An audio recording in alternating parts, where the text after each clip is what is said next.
Kate, welcome to Give It a Nudge.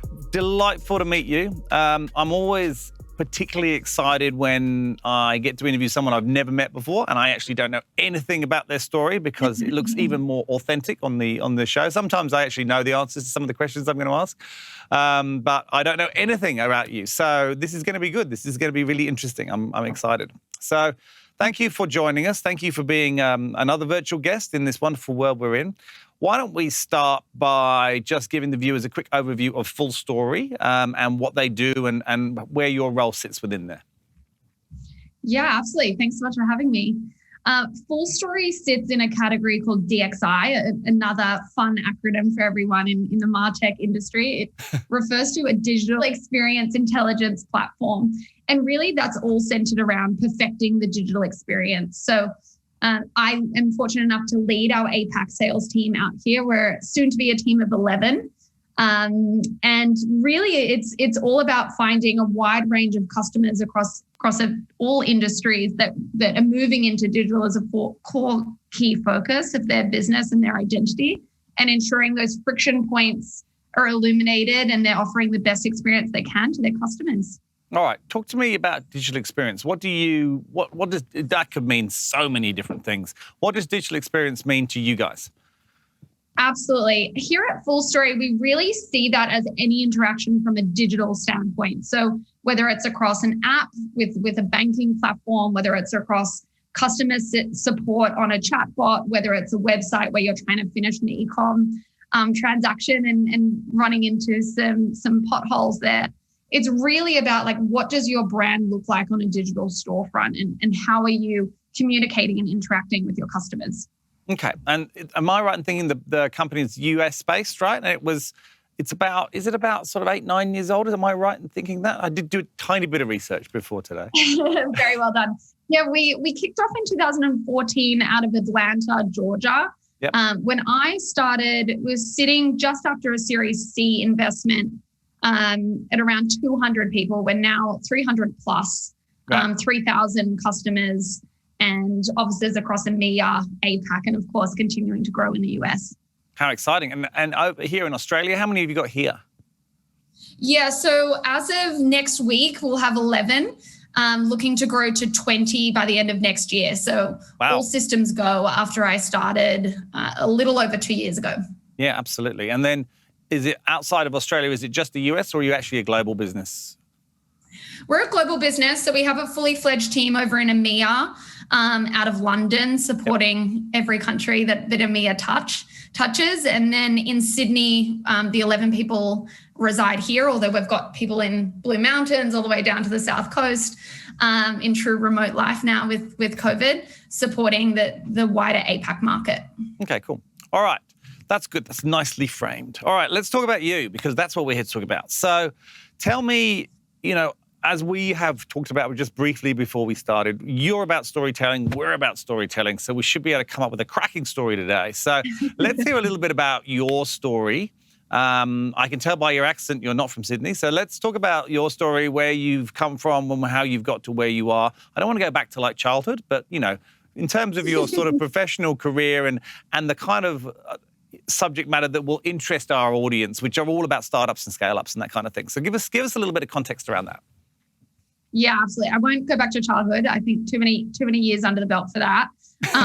But my road to FullStory has started, I think, as all good stories do, with a ton of networking and a winding path.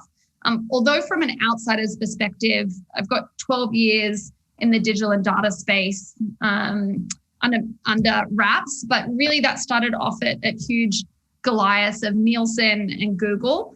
But I found through that time there, I was constantly seeking out connections and stories from people that have either had a side hustle or a startup. And once I got a good understanding of actually series investment and what venture capital meant to a business moving through these series, I really understood that Series C was kind of my sweet spot. I come from a long lineage in new business sales. So really Series C to me meant that the market fit was pretty much there. Yep. Not yet a blueprint defined, and a pain was established. So what are we actually solving for? And are we consistently wrapping around that as a business? So I was fortunate enough to find a few opportunities in this really beautiful moment in new categories being built. So I jumped from my time at Google over to AdRoll, so staying in digital. It's a retargeting company. So those annoying ads that follow you around the internet. And then from there, I moved into SaaS, so the customer data platform space at Segment and Telium. In all of those founding teams. So super interesting and flourishing in terms of my experience and growth. But jumping over to FullStory, I was looking to be that jack of all trades, that first hire on the ground for them. And since then I've grown up into this head of sales for them across APAC, which has been great. How cool. How exciting. And look, just for everyone out there, just in case, I think our audience are pretty well versed on this. Series C refers to the level of funding that you've received as a business. So typically businesses going through the funding cycle will start out, with some sort of seed funding or some sort of angel investors, and then they'll go Series A, Series B, Series D, Series E, and so forth. And I think Series C for you, it's a significant raise. I think it was around 100 mil. Is that right? Is that something around there, US? Is that right? Yeah, so that was actually our Series D that most recently happened, which was super, super exciting. 171 million. Taking our valuation to 1.6 billion, that nice unicorn chasm moment. But back for our Series C, it was under the 100 million mark. So it was that nice moment where there was resources unlocked, but we were still finding our feet and growing teams and establishing them. Yeah, to me, that's a startup becoming a grown-up business. They've suddenly don't have to really worry about every cent and squeezing everything out of everything. It gives them some freedom to really try new things and go nuts, right? And that's obviously what appealed to you, I guess.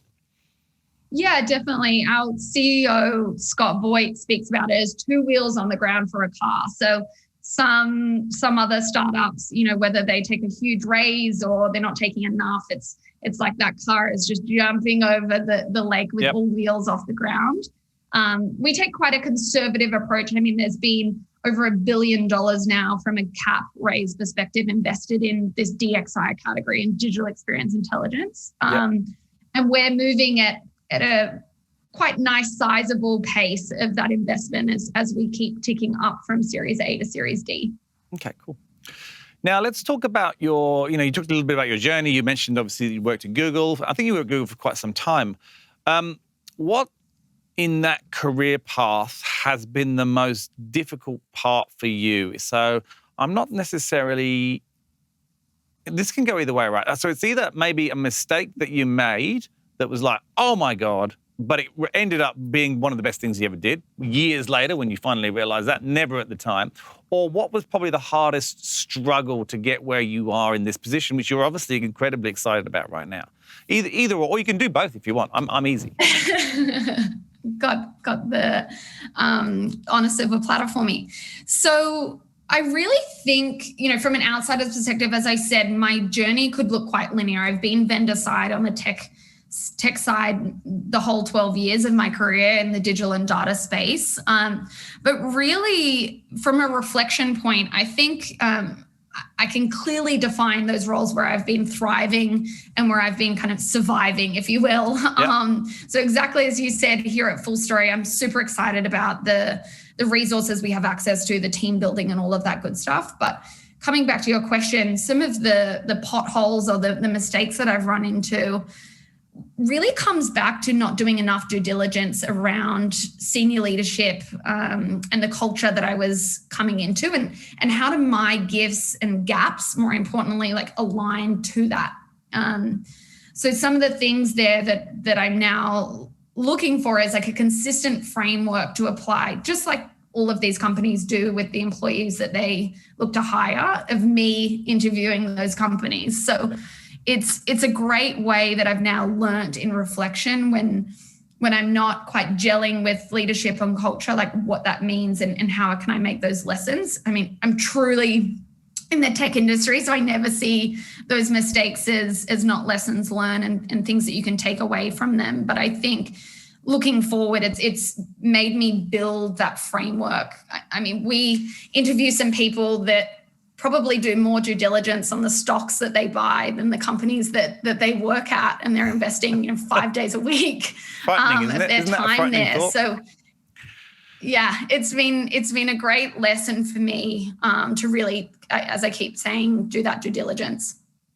Cool. Yeah, it's I agree with you. Obviously, working in recruitment, I've seen that a lot. I think a lot of people, and maybe stocks is being generous. I think people do more research on the television they're going to buy than potentially the company they go and work for.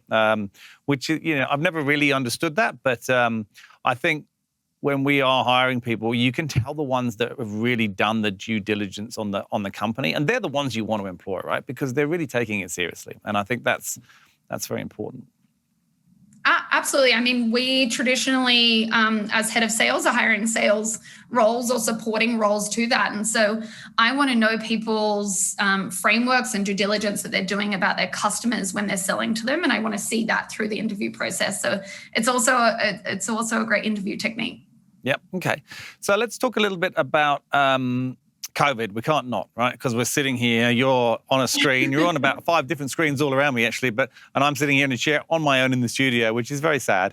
But how has that, impacted you trying to grow? Because you're trying to grow a company that didn't exist here before, right? And like you said, you're 11 people, you want to get to 16. You're in probably, I think, one of the tightest recruitment markets globally. We operate globally, and I think Australia's talent shortage is accentuated so much more because the population is actually so small. How have you found this pandemic and the lockdowns and so forth? How has that impacted? Let's go with you personally, and then secondly, how you've been able to grow the business and onboard staff.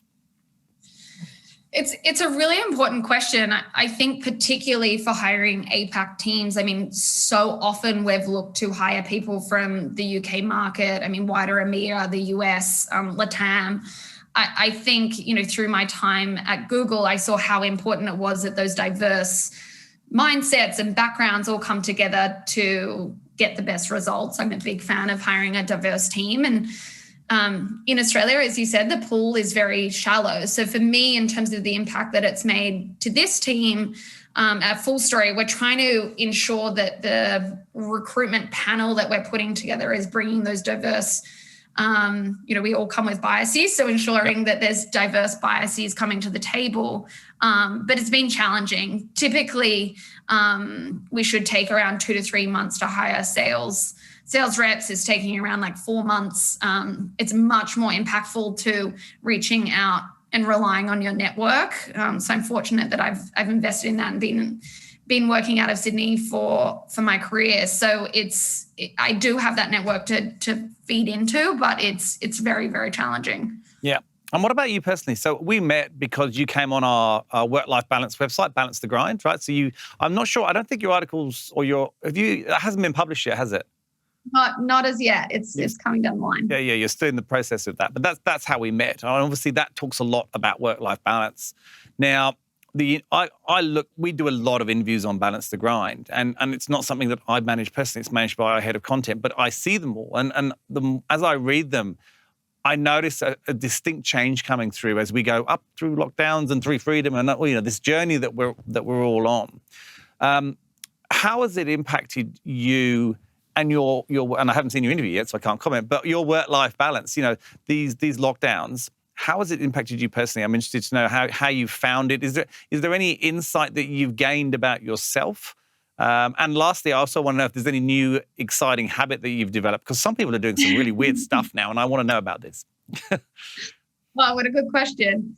I think in terms of the lessons to start there has been a big part of why I love joining these founding teams, and particularly tech cultures, is the people. Every time I look to join a company, I'm always interviewing the people even more so than the product. So it really has caused a divergence among the ability to connect as a team, go over to the States, meet new hires.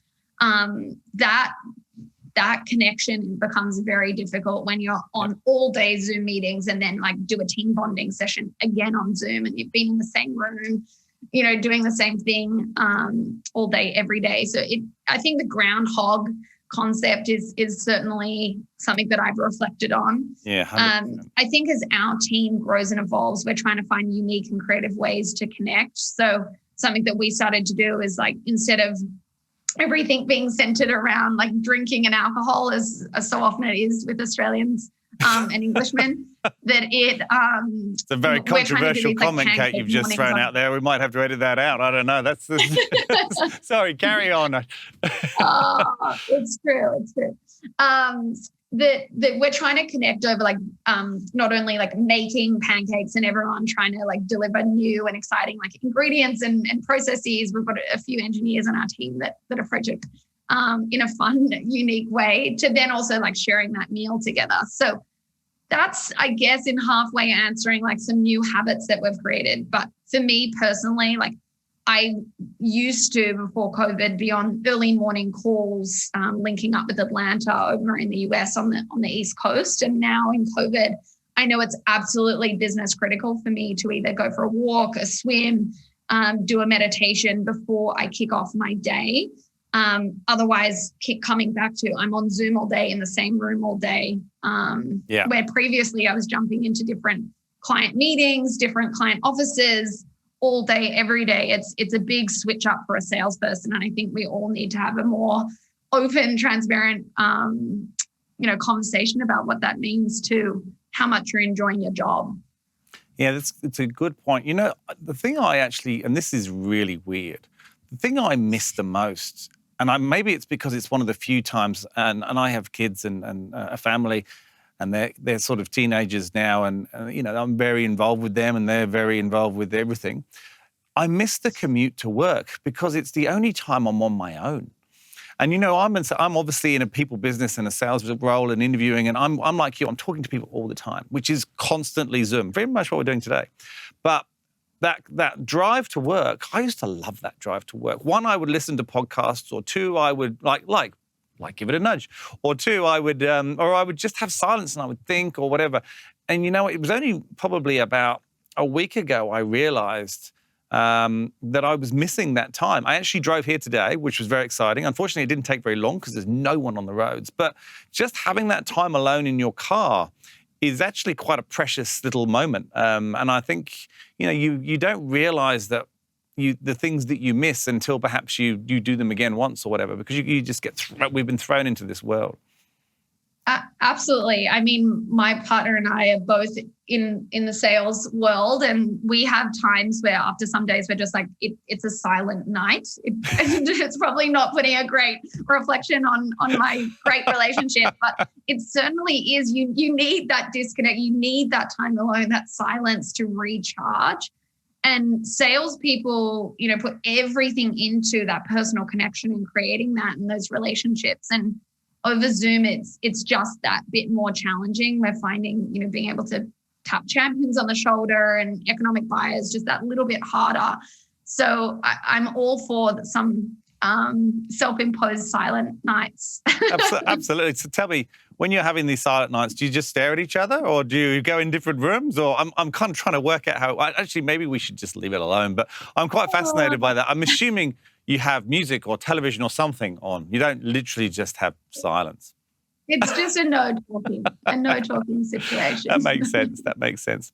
Now, look, one of the things that people do on their own, and people always want to answer this question with everyone that we meet, and that's because there's so much content out there, is podcasts and books, right? Which are two things that you generally, this is an interesting thought. I've never thought about that. Do you think anyone listens to podcasts together? Or do you think it's very much a single thing? I don't think I know anyone who would listen to a podcast together. I certainly know it's a part of my ritual coming back to that alone time. So now I find myself going a lot more walks supplemented with a podcast, whereas before it used to be on my commute. So I haven't done it in a pair yet. I'll let you know. I'm going to ask every guest that now, because I don't think I've ever met anyone who listens. I'm fascinated by that. I can't believe I've never considered that before. My brain is weird. I think about lots of strange things. So I can't believe that has not popped into my head before just now.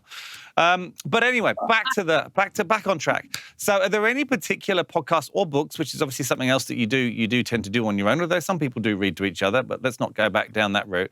Are there any things that you've had or experienced that perhaps aren't mainstream, I guess, because a lot of this is an opportunity for people to discover new things when they're watching the show that you found particularly useful, inspiring, funny? It doesn't matter, but that you think maybe you would want to share. Yeah, I have to say I'm into all of the classics. I like tried and tested, like Masters of Scale, How I Built This, never turned down a rerun of something like a Shark Tank. But in this COVID time and since moving into full management role, I've become utterly obsessed. I'm the biggest fan of the book Radical Candor by Kim Scott. It's been around for a while. She's worked with a ton of Silicon Valley companies and really speaks to the need of creating trusting relationships in teams and making sure when you're giving feedback, it's founded on the fact that you want to improve that team member, and you have every intention of doing that with that feedback. So that's been a big one for me in the past 6 months from a book side. But yeah, I'm sorry, on podcasts, I probably am not uncovering any new ones for your listeners. That's and right. Of course, give it a nudge now. Of course, I was thinking, I'm sitting here trying to send you a mind thing. Say, give it a nudge. Say, give it a nudge. So it obviously worked. So thank you for that. Okay, now you said you mentioned your 11 people growing to 16. So for any budding salespeople who are watching this show right now, tell me, why would someone want to come and join your business right now and come and work for you? Yeah, the three biggest reasons really come down to how I explored why I'm joining FullStory and they still stand. The biggest one for me is the people and the company cultures, as we've just chatted through the company values. For us, it really comes down to empathy, clarity, and bionic. So there are three things that I found through my career have either really frustrated me at companies that I've worked at or I've really thrived in when they're there. So clear communication, empathetic communication, and those bionic processes. So as a salesperson, you're not spending time and energy doing things that could otherwise be automated. Yep. From there, it's really the team you're joining. I mean, we're hiring an all like A player, A star, however you want to call it, team here on the ground that come from best of breed tech stacks as we become the category leader in digital experience intelligence. Yep. So being able to learn from a tried and tested team. I've previously worked with two of our team members previously at other companies. So really that team you're walking into to get support from. And then the third is actually just the category as DXI. Going back to my comment earlier, there's $1 billion being invested into it. I've found through my career, I love these like new up and coming categories that are just getting started. So We're not yet in that phase where we're starting to be where there's huge enterprises are running large RFPs, but it's really about like finding those forward thinking movers and shakers in organizations from SMB all the way up to enterprise. That are wanting to mature their tech stack and become more customer centric and drive that cultural shift. So they're really the three key reasons if I was to have to summarize, but there's a ton of others if I had all day to share with you. Let's touch on one thing that I get asked, or us at Nudge Group get asked more than anything. And this is fascinating to me because 2 years ago, no one would have ever asked this question. And that is the ability to work flexibility working from home. Obviously, everyone's working from home now. So, of course, yes, that's possible. But I am finding a huge variance in companies' opinions on what should happen when it's not a necessity and whether they are going to go back 5 days, whether they're going to go back 3 days, whether you can do what you like, whether it's a mixed approach. And I'm interested to know your views for you. And I also, what fascinates me more is that companies have such fixed views on this. And it really is, I can't understand it, but I do respect everyone's different opinions, but I find it quite fascinating where there has to be that. And it's like, how can you just say that? But tell me, what's your views on that? Because anyone who might be considering working for you will want to know that question more than anything. Totally. It's been interesting how front and center this topic has been when we're interviewing potential hires. It's as you said, like the number one question asked. Incredible, isn't it? For me, exactly as you pointed out, I think it needs to be a conversation at the company and needs to be quite transparent in what, getting feedback from your employees to find out what benefits they want. As the guiding force, opposed to just one or the other. I think it's been quite interesting looking at the recent Google news of potential pay cuts if you don't go back into the office X amount of days, and then on the flip reverse, like Atlassian becoming completely remote, and then if you want, they'll comp your business travel to come if you want to come and meet the team on a monthly basis. So really, those two ends of the spectrum for me. We're hiring salespeople, and a lot of the time, coming back to why someone would want to join FullStory, it's because of that growth opportunity, the team that they're going to learn from. So I think there's a balance. I think as long as you're taking a step back and building a team cadence around meetings that are interactive, coaching fueled, creating camaraderie and those like individual team cultures and values, a remote team works perfectly well, as we've all seen from both a productivity level and creating common links. But I would say ensuring that on a monthly, ideally fortnightly basis, you're coming together in a social context, because those relationships and bonds, like I know the people that I've worked with in my past all the way back to Nielsen, they can either become people you never talk to again or people that you see all the way through your career. And if you don't have that social time with them, it's very hard for them to shift into lifelong networks and peers. So that's in a summary way, like how I think about it. Okay. And look, I think you're right. I think that it is very, people develop a lot of their strongest friendships at work, just like they do at school or at college or wherever it is. And I think that is missing whilst we're not coming together. And in some of those larger organizations where it's very flexible as to whether you come in or not, some people can go for a year without seeing each other, even though they're both coming into the office. And like you, I think it's fascinating that Google are down that route and Atlassian are down that route, and they're so opposite ends of the scale. It's really, we've actually seen quite a few people from Google looking around for the first time based off the back of that decision, which I find astounding. Like for someone to actually consider changing their career based off a simple decision like that is quite an interesting insight into the way people really it has become total front and center. Totally. I mean, that happens across all lines of benefits. I just think it's the first time where this has become quite a black and white issue from a benefit perspective. A company either does it or they don't. So it can be looked at like unlimited annual leave, like we have at FullStory, or a great maternity leave program. It's now just at the top of the list for that, because whether people don't want to buy property in Sydney or, whatever the reason is, it's just become a big priority for people. Yeah, absolutely. Fantastic. Look, thank you so much for coming on the show. I have really enjoyed learning a little bit more about you guys and as a business, but also your journey as well. And like I said, it's always exciting when I know nothing about someone. So thank you so much. Go and enjoy the rest of your Zoom calls for the day. I can tell you this has been your most impactful Zoom call because you are on so many screens around this room. This is like you are literally everywhere. I should have taken a picture for it. I could have sent it to you. But thank you for coming on, and go and enjoy, and good luck hiring those people and growing the business here in Australia. Thank you so much. Lovely to meet you. Cheers. Cheers.